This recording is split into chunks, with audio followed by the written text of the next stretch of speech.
So what is the most important part of a film? Is it acting, lighting, special effects, audio? Yes, these are all very important to production, but the most integral part to a finished product is story. Without a story, you don't have any substance to a piece. There's no point investing your time into watching or reading anything if there's no story, because if you take that out, there's nothing there. So now comes the topic of film and video games, two enormous and vast markets when it comes to the entertainment industry, but today we'll be looking more into in-depth at how similar each industry has grown since their inceptions, how it's translated into the modern day, and how it's changed pop culture. So grab some popcorn, grab a drink, grab some Panera. Ooh, that sounds like really good right now. And let's discuss why video games are turning into the film industry.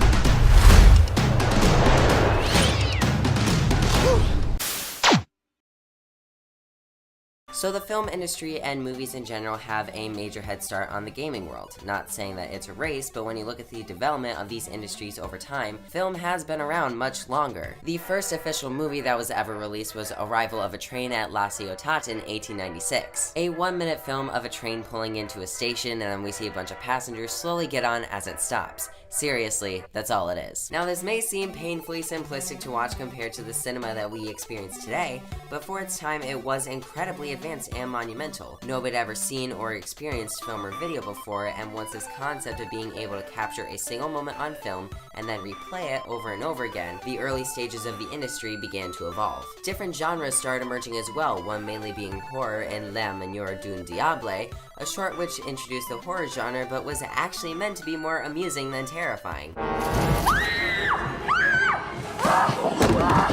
Oh, I gotta stop drinking. Along with the additions such as Nosferatu, and then some time later, Creature from the Black Lagoon released in 1954, horror was one of the most popular early film genres. Speaking of introducing things to the film industry, Black Lagoon is also a prime example of introducing the classic trope of man versus monster or good versus evil, which became overused pretty quickly as the stoic, attractive, and valiant young hero rescues the damsel in distress from the repulsing and unattractive villain. The hero gets the girl in the end and fights just because he's supposed to be the good guy, and the villain is supposed to be some deformed and hideous creature and evil for the main reason that he's evil.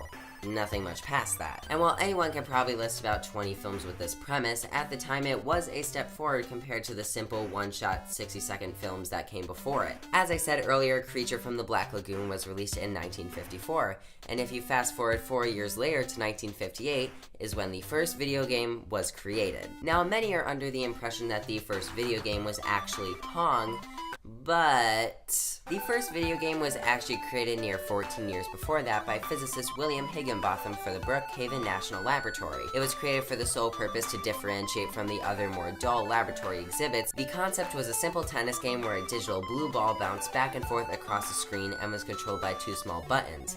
The game took around 2 weeks to be created and was officially titled Tennis for Two. Now, even though this was the first official video game, there was no further development on the concept of computer gaming until Pong was released in 1972, and due to how similar it was to Tennis for Two, a lot of people consider Pong to be the first official video game. And at this point, the film industry had developed into releasing films with more complex stories, subject material, cinematography, and special effects. Films began to diversify into different genres even more as the industry continued to develop. And of course, as a result of this, some releases required more mature audiences than others. I mean, it's not entirely fitting to take your 6-year-old cousin to watch Michael Myers slaughter babysitters for 2 hours in IMAX 3D, now is it?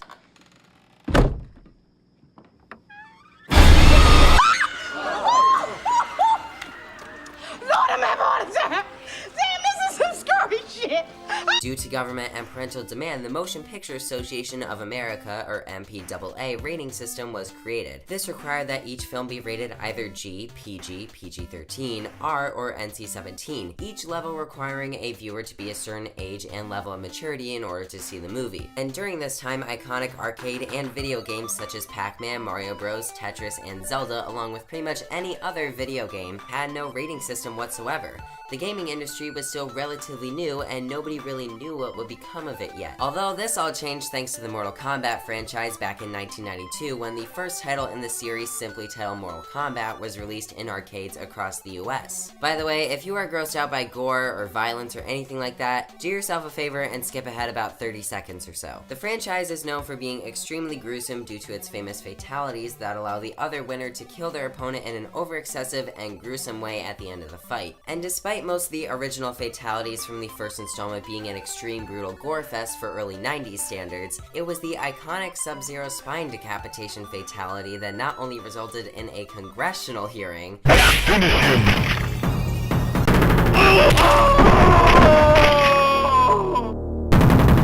Sub-Zero wins. but also paved the way for the creation of the ESRB rating system, or Entertainment Software Rating Board. Like the film industry, this mandated that each video game be released with a C, E, E+, T, M, PO, or RP rating based on the age and maturity of the player, similar to how the film industry rated its own content. And in the early to mid 90s is really when the gaming and film industries started to merge together, or at least begin to associate, which is when we get to the topic of video game movies.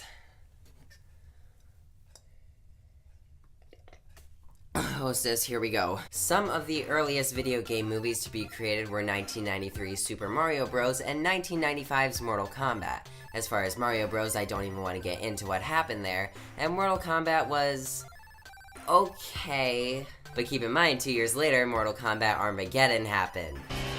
Mother! You're alive! Too bad you will die. Worst line in film ever. So video games, when it comes to movies, haven't had the best track record, like, at all. But yet the genre has managed to survive in film long enough to show that it does have popularity to not only make a profit with console releases, but cinema as well. This also showed that video games had potential being the key phrase here, to be adapted into full-length stories that centered around gameplay. And it was a bit of a rocky start at first, but slowly more and more video games spanning from all genres started to adapt a cinematic story mode that spanned to be as long as a full-length feature film, and in some cases even longer.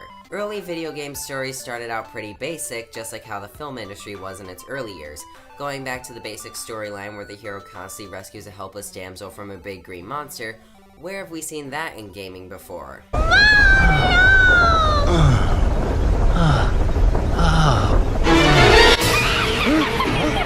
Even when the iconic story of Mario is stripped away of a few unique details, skeletally it follows a popular plot used by the film industry back in its earlier years, and when this plot style was mainly used in the film industry, it had been alive for around 50 years or so.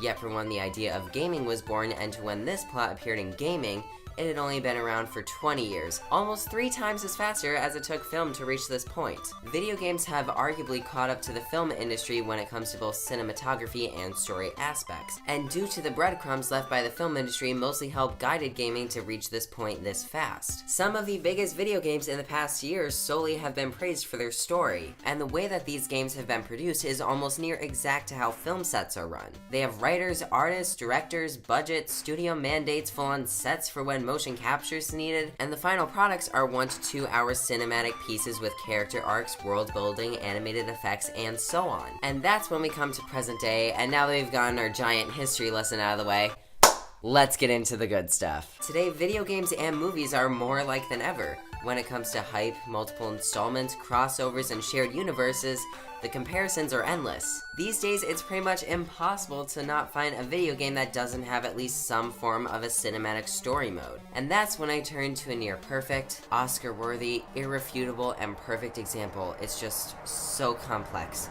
And of course, I am talking about none other than the Lego Batman movie. Thank you. I'm blushing super hard under the mask. Grego. But seriously, all jokes aside, Lego Batman was and still is a video game franchise with a cinematic story mode based on not only a character who has been handled in films so many times, some of the time really well and sometimes not so much.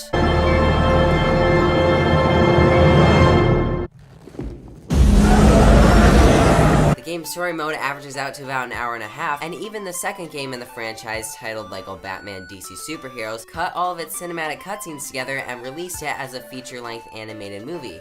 and not to mention the actual Lego Batman movie that was a full-length feature film released in theaters. Speaking of Batman and the multitude of films he appears in, another popular trend in Hollywood is reboots, franchises, and shared cinematic universes. The same exact thing happens in video games. Popular franchises have a new installment every few years, and every so often we see crossovers and sometimes complete reboots of some of the most popular titles. One of the most recent genres of video games that have become popularized is interactive storytelling, a style where you play through a cinematic story where even though there is still gameplay, most of the time you are just sitting there watching the events of the story unfold on the screen just like a theatrical experience. Although this type of gaming takes it a step further, where most of the actual gameplay springs off from choices you, the player, get to make. Each choice you make throughout the story turns the character on their own unique story with specific cutscenes, and even makes other characters have original decisions as well, all leading to an exclusive ending that can only have been made reaching from that player's experience and decisions.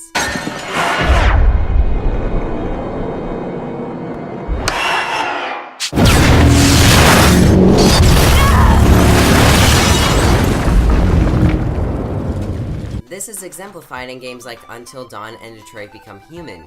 You spend hours not only watching these characters go through small decisions like how they respond to a simple question, or major decisions like choosing which characters get to live and which ones are killed. As an audience member in a theater, you don't get as much of an effect from the story than what you would get playing an interactive game. In a theater, you watch a predetermined story play out before your eyes, and with the exception of a few amazingly well-crafted films, you are disconnected still in some way as you can't control what takes place in the story. Whereas in an interactive setting, you personally control the character. You care about them more because you personally are responsible for whether they end up becoming friendly or rude, or even if they live or die. And whatever happens to those characters is entirely up to you, and the game forces you to deal with those repercussions, whether positive or negative. You as the player are also personally put into the story, as in the end it is your decisions and how you would react to the scenarios in the game, even though you don't know what events will come next that ultimately lead to the ending of the story. Detroit Become Human not only has an overall amazing story, it also has a large societal impact and message, with the main story taking place 15 minutes into the future, not literally 15 minutes, but despite the inclusion of androids into the setting, the game mostly has the same appearance and setting to what modern day Detroit is like, and also brings up an important societal issue with robots approaching our everyday lives in the near future. How do we know if robots feel love, anger, and other emotions? And if they do feel this, do we integrate them into our society, and in the end, do we treat them as living beings or even human? My name is Kara. I am one of them. This is our story. I could go on and on about Detroit Become Human. Its concept and story is absolutely amazing. But my main point is it's such a complex, diverse, and thought-provoking story. And it's not a coincidence that it came out in a time where Hollywood has been making major strides to improve diversity in its more recent releases. You know what? As we tend to do in our discussions, let's just do rapid fire here, shall we? Wonder Woman being the first female-led and titled comic book film premiering in the middle of the Me Too movement. Moonlight, a story about two gay black men winning Best Picture at the Oscars. Hidden Figures, Black Panther, Coco, Crazy Rich Asians, Disney Star Wars trilogy, Moana, Get Out, and Girls Trip, just to name a few. Hollywood is at an age of making more realistic films that are more impactful and diverse, and Detroit Become Human is one of the many examples on how gaming is embracing these types of stories as well. And it goes the other way around with the film industry borrowing from video games. As I stated earlier, interactive games are very popular at the moment. Recently, Netflix, arguably the biggest streaming service for movies and shows along with its own original content, recently released an interactive feature film-length episode of the highly acclaimed show Black Mirror, which was completely interactive, giving the viewer multiple decisions to make throughout the viewing experience that concluded in a unique ending. Remind you of anything? Film and video games have been and will definitely continue to bounce off each other and evolve for the most part in exact ways. And as film, gaming, and technology in general continue to increase, who knows how much gaming and film and the merging of the two will become more a part of our everyday lives, even more than they already are. Maybe that means technology will increase enough for androids to be created. After all, figuratively speaking, it is 15 minutes into the future. Wait. Does that mean North, the best character in Detroit Become Human, can become a real person? Oh my god!